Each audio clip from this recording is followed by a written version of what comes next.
नमस्कार। आज के वेबिनार का विषय है दिव्यांगता और पोषण या न्यूट्रिशन एंड डिसेबिलिटी। दोनों में कोई संबंध है? अगर कोई मुझे पूछे कि आप किधर हैं तो मैं अपने शरीर की तरफ दिखाऊंगा। ये शरीर पिछले 44 सालों में एकत्रित किया हुआ भोजन ही तो है। यानी कि मेरा शरीर वैसा होता है जैसा भोजन है, मेरा मन भी वैसा ही होता है क्योंकि वो भी शरीर का एक हिस्सा है। क्या सबूत है इसके लिए? पहला सबूत जो कि हाल फिलहाल 1983 में 1983 में लगभग 33 देशों में किया गया एक शोध जिसे हम MRC विटामिन स्टडी भी बोलते हैं। ये एक रैंडमाइज्ड कंट्रोल ट्रायल था जहां की मटर्नल फॉलेट इनसफिशिएंसी देखा गया और ये देखा गया कि अगर हम गर्भवती महिलाओं को मटर्नल फॉलेट सप्लीमेंट्स देते हैं तो ये पाया गया कि लगभग 70% कमी आ जाती है न्यूरल ट्यूब डिफेक्ट्स में और अस्थिबाधित दिव्यांगताएं, खासकर स्पाइना बाइफिडा जैसी दिव्यांगताएं दूर हो जाती है। ये न्यूरल ट्यूब क्या है? न्यूरल ट्यूब यानी कि जब माँ के गर्भ में भ्रूण होता है 28 दिन के पहले का या 1 महीने के पहले का समझ लीजिए, तो एक ट्यूब या एक नलीनुमा आकार बनता है भ्रूण के अंदर, बड़ा छोटा होता है माँ के गर्भ में, और वहाँ तैयार होता है हमारा मस्तिष्क और हमारा मेरुदंड, जहाँ से सारी तंतुएं आती हैं। मैं बात कर रहा हूँ, सुन रहा हूँ या देख रहा हूँ, वो इसलिए कर पा रहा हूँ क्योंकि कुछ संवेदनाएं आती हैं, मेरी आंखें उनको कन्वर्ट करती हैं न्यूरल इम्पल्सेस में, जो कि मस्तिष्क तक जाती हैं और इनका मतलब निकलता है।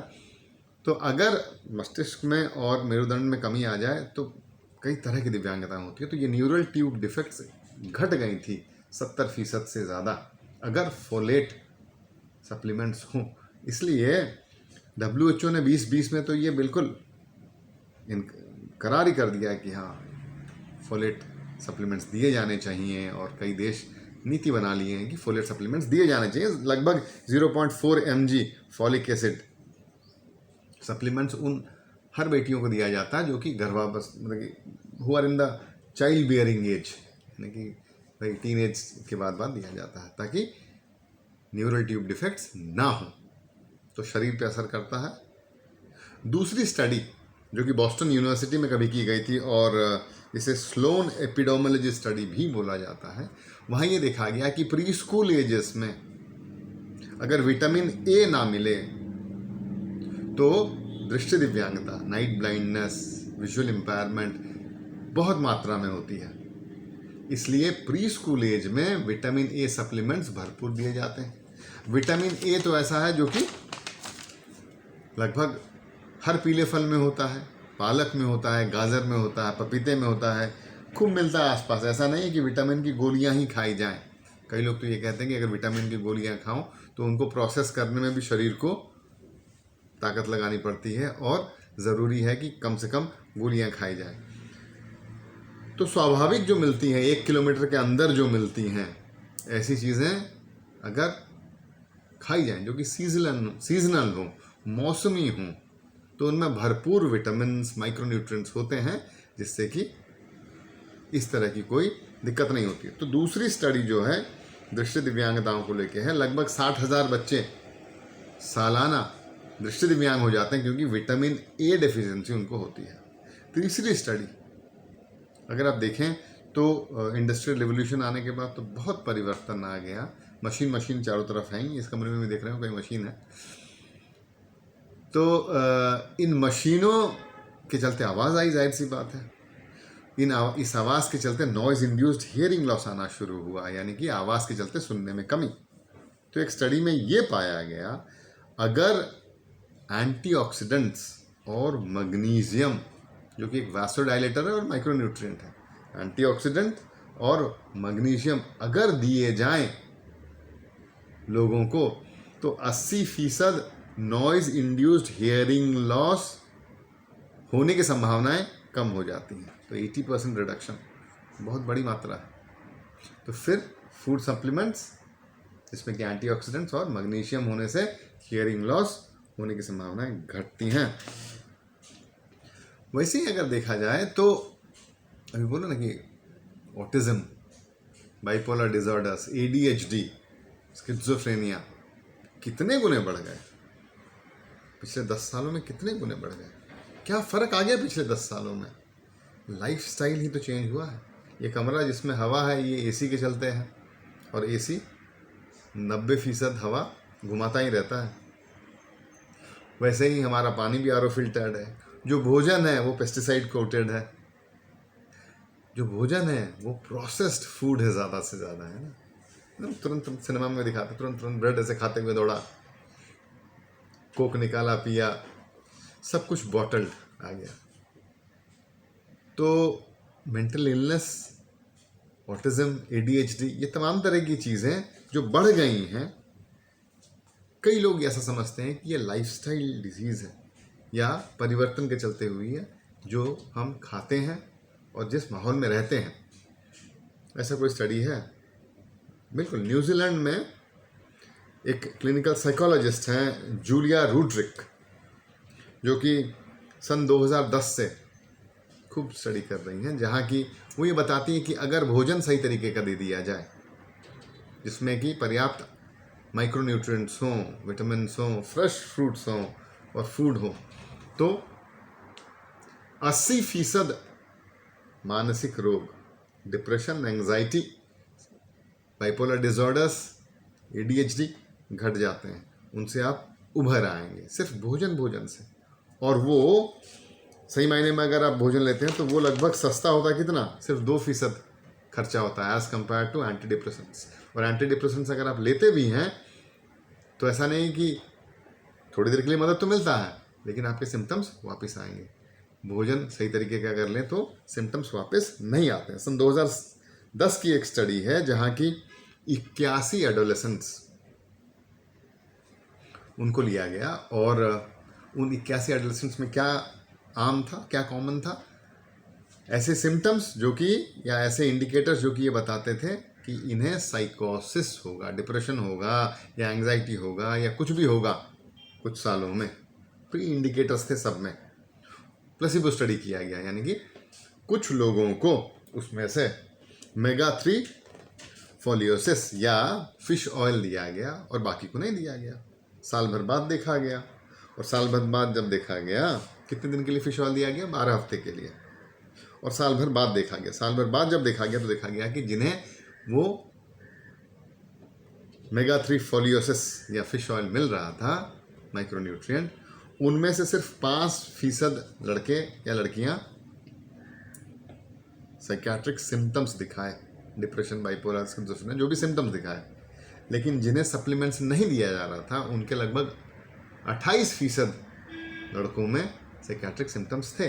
यानी कि सिर्फ भोजन सिर्फ माइक्रोन्यूट्रिएंट सप्लाई से ही, सिर्फ omega-3 फोलियोसिस के सप्लीमेंट के खाने से ही मेंटल इलनेस घटाया जा पाया। और वो स्पष्ट बहुत बताती है अपने स्टडीज़ में कि मेडिटेरेनियन डाइट्स वेस्टर्न डाइट से हमेशा बेहतर होता है। यानी कि मेडिटेरेनियन डाइट कैसा? वैसा जिसमें कि खूब फल फूल खाया जाए, कच्ची चीज़ें खाई जाएं, तली हुई चीज़ें, प्रोसेस्ड फूड ना खाएं। उसके बदले वेस्टर्न डाइट क्या बोलती हैं? प्रोसेस्ड फूड, बर्गर, पिज़्ज़ा, या processed drinks, Coca Cola, Fanta वगैरह, पैक्ड फूड, ये तमाम तरह की चीज़ें वेस्टर्न डाइट है। 10 स्टडी हुई जिसमें सिर्फ एक स्टडी बताती है कि वेस्टर्न डाइट भी ठीक ठाक है, लेकिन बाकी सारी स्टडी बोलती हैं कि मेडिटेरियन डाइट या ऐसा को जो कच्चा हो, जो प्रोसेस्ड ना हो, वो हमेशा बेहतर होता है और मेंटल इलनेस को कम से कम करता है। 80% कारगर होता है सिर्फ अगर खाना ढंग का खाया जाए तो मेंटल इलनेस घट जाए। अगला एक स्टडी है जो कि और अद्भुत बात बताता है। वो ये बताता है कि अमेरिकन हार्ट एसोसिएशन वाले बताते हैं कि अगर उपवास रखा जाए बीच बीच में तो भी शारीरिक और मानसिक स्वास्थ्य बहुत अच्छा रहता है। उपवास अगर रखा जाए तो हमारे यहाँ तो एकादशी को उपवास ही रखा जाता रहा है, और कई लोग तो कई दिनों के लिए उपवास भी रखते हैं। आजकल अमेरिकन हार्ट एसोसिएशन भी बता रहा है। और 2 चीज़ें बताना चाहूँगा अंत होने से पहले। एक चीज़ तो ये कि कई बच्चे होते हैं जिन्हें कि सेरेब्रल पॉल्सी होता है या ऑटिज्म होता है, उन्हें ओरल सेंसिटिविटी इशू होती है। सेरेब्रल पॉल्सी हो गया तो अपना जबड़ा नहीं खोल पाएगा, ऑटिज्म हो गया तो हो सकता है कि हाइपर सेंसिटिव हो, तो ब्रश वगैरह करो तो तैयार नहीं होता है। अगर मुंह का स्वास्थ्य, जिसे हम ओरल हाइजीन बोलते हैं, वो सही नहीं हुआ, अगर आप ढंग से चबा नहीं पाए चीज़ों को, अगर आपके दांत में दर्द रहा और आप खा नहीं पा रहे हैं चीज़ों को, तो हमारा जो हाजमा है वो मुंह से शुरू होता है, और मुंह से चूँकि शुरू होता है इसलिए चबाना ढंग से ज़रूरी है। और ओरल हाइजीन अगर सही नहीं है तो गड़बड़ है। इसलिए ओरल हाइजीन सही रखें।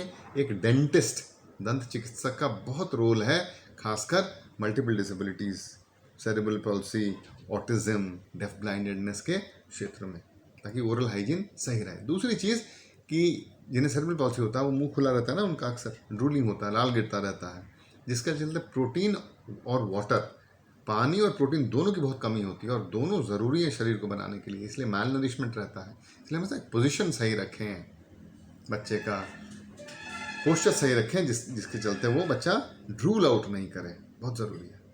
दूसरी बात जो विशेष है वो है ऑटिज्म स्पेक्ट्रम डिसऑर्डर वाले बच्चों को, जिन्हें कि एक लीकी गट सिंड्रोम होता है। ग्लूटेन फ्री खूब सुना होगा आपने।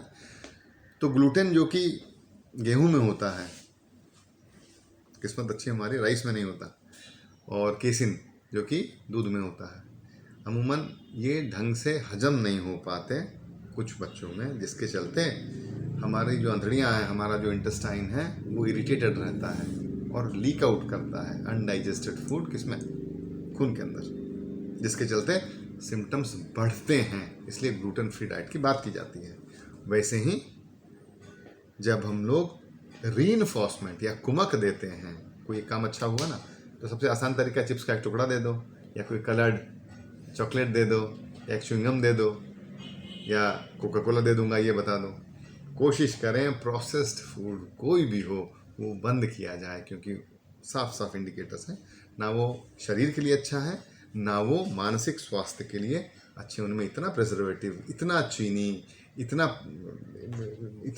नमक इतना ज़्यादा रहता है कि वो स्वास्थ्य के लिए कभी भी अच्छे नहीं है। इसलिए उन्हें रीइंफोर्सर के तौर पर ना इस्तेमाल करें। भोजन करना भारत में एक संस्कार, अन्नपूर्णा संस्कार की तरह लिया गया है, एक यज्ञ की तरह लिया गया है। अन्नम ब्रह्म, अन्न को वही ब्रह्म समझा गया है जो कि विस्तार पाता है। इसलिए ज़रूरी है कि भोजन चुनकर किया जाए और सही मात्रा में किया जाए, और साथ में उपवास भी रखा जाए। ये मैंने, अमेरिकन हार्ट एसोसिएशन आजकल बोल रहा है। बहुत बहुत धन्यवाद।